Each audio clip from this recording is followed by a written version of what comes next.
তো আমরা grid maintenance করতে এসেছি। তো দেখেন এটা হলো 33 কেবি। এখানে যে লাইনগুলো দেখতেছেন সবই 33 কেবি ভাঁজবার। তো আমাদের এখানে যে রেড হটগুলো হয়েছে, যে রাইজারগুলো নষ্ট হয়েছে, সেগুলোকে আমরা পরিবর্তন করব। তো এখানে অনেকগুলো রাইজার একেবারে দেখতেছি যে রেড হট হয়েছে। এখানে বড় ভাই কাজ করতেছে। তো রেড হট হয়ে অনেকগুলো রাইজারই ইতিমধ্যে নষ্ট হয়েছে। তো সেইগুলোরই আসলে কাজ চলমান। কাজ করার জন্য আমরা আসছি এখানে। তো আপনাদেরকে যদি একটা নমুনা দেখাই, তো এই যে দেখেন এটা বড় ভাই খুলছে ইতিমধ্যে।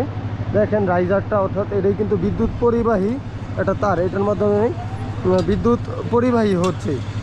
মানে আমার আপনার ঘরে যে বিদ্যুৎটা যাচ্ছে এই ধরনের তার থেকে সাবস্টেশনে বিদ্যুৎ গিয়ে তারপর এটা ট্রান্সফরমারের মাধ্যমে তো এটা আপনার ঘর পর্যন্ত যায়। কিন্তু এই তারটাই হলো মূল উৎস, এটার মাধ্যমেই মূল বিদ্যুৎটা প্রবাহিত হয়। এই দেখেন এই তারটা অতিরিক্ত হিট হয়ে তারটা একেবারে নষ্ট হয়ে গেছে অতিরিক্ত বিদ্যুতের লোডের কারণে বা লুজ সংযোগ থাকার কারণে। এটাকে আমরাকে চেঞ্জ করে একেবারে নতুন করে দিব। এবং এখানে একটা ক্লাম ছিল, ক্লামটা একেবারে পুড়ে গেছে। তো ক্লামটাও পরিবর্তন করে নতুন একটা ক্লাম আমরা লাগানোর ব্যবস্থা করব ইনশাআল্লাহ। ব্যাগ দিয়ে দিতে